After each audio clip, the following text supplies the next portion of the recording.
After we understand our lead storage battery working during discharging, let us see what will be the cell reaction during recharging.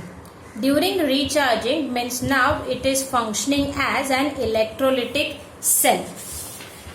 The first and foremost question is when we are supposed to recharge our battery. The cell or battery must be recharged when its potential falls to about 1.8 volt during the operation. To recharge the cell, what we need to do is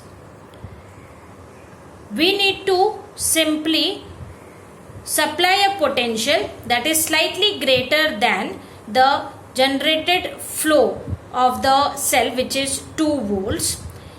This much if we impose across the electrodes, then the current flow will be reversed. This will result into all those cell reaction to occur in a reverse direction compared to what was happening during discharge. And when they happen to be moved into a reverse direction, we will see that our H2SO4 is regenerated and its concentration is increased. So what generally happens is during this process the roles of anode and cathode are reversed. Means now PbO2 electrode will be used as anode and Pb electrode will be used as cathode. PbO2, in the previous one we were using PbO2 as cathode, but now we will be using it as anode, and Pb during discharging is used as anode, during recharging is used as cathode. So whatever reactions was taking place at cathode during discharging, reverse of that will happen at anode during recharging. So you could see here PbSO4, that is lead sulfate, is combining with water to form lead oxide plus 4H plus sulfate ions, giving out 2 electrons. Exactly reverse of this we were writing down during reduction at cathode in discharging. What will happen reduction at cathode in recharging? Again it will be reverse of oxidation reaction taking place during discharging. So lead sulfate will combine. Lead sulfate will gain 2 electrons to form lead plus sulfate ions.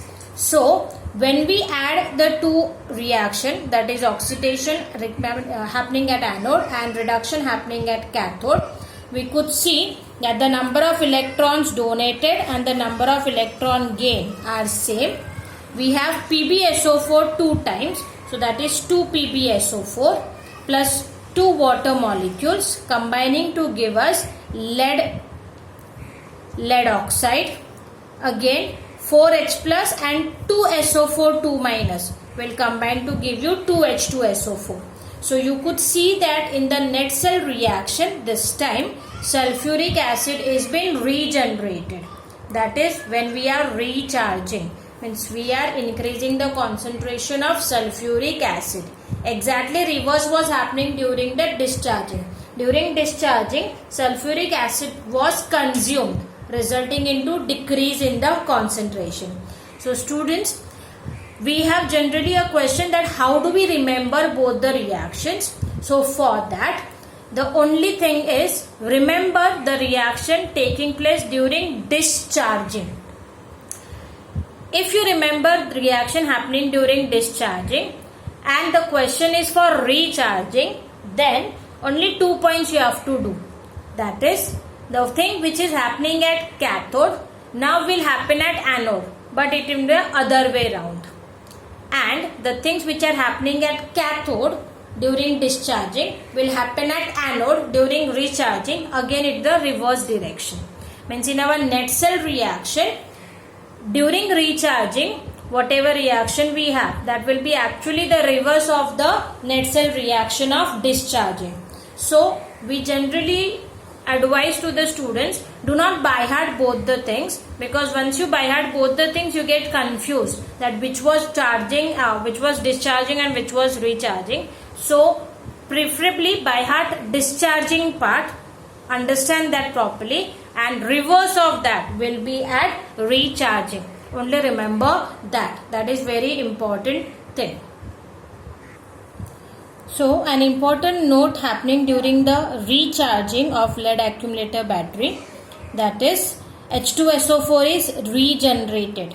Means the concentration as well as the density of the H2SO4 increases, resulting into the increase in cell potential.